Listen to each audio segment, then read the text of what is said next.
नमस्कार प्रणाम गोर लागे छी सब गोटा के स्वागत है अहाँ के मैथिली मस्ती चैनल पर। चलू आई घुमाबी अहाँ सबके देवी दर्शन मंदिर जे कि रांची के गेतलातू में स्थित है।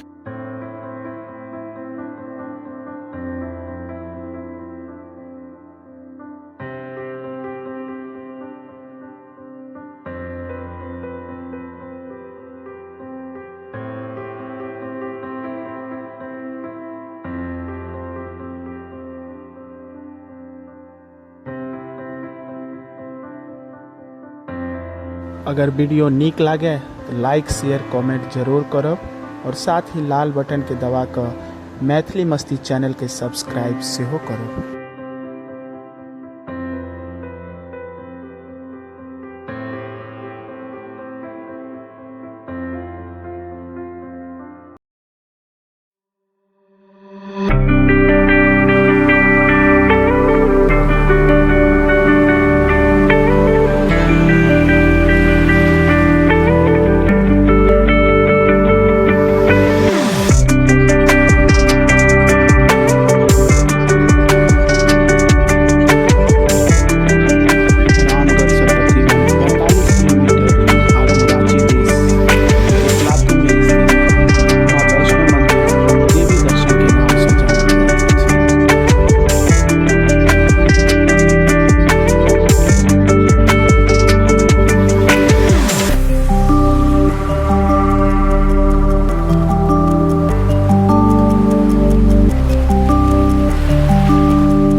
वीडियो नीक लागे जो नीक लागे कमेंट में जय माता जी जरूर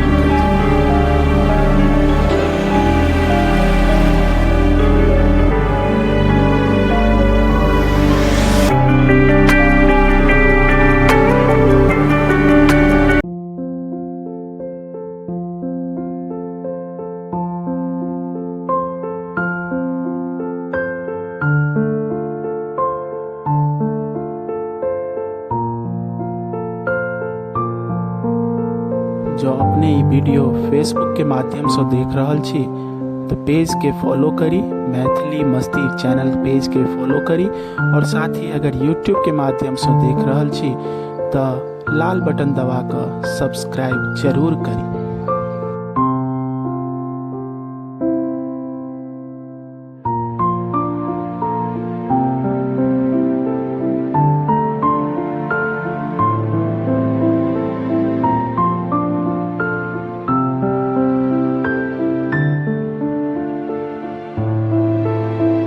जय माता दी कमेंट में जरूर लिखी और जो नीक लागे तो सब्सक्राइब जरूर कर दी। धन्यवाद।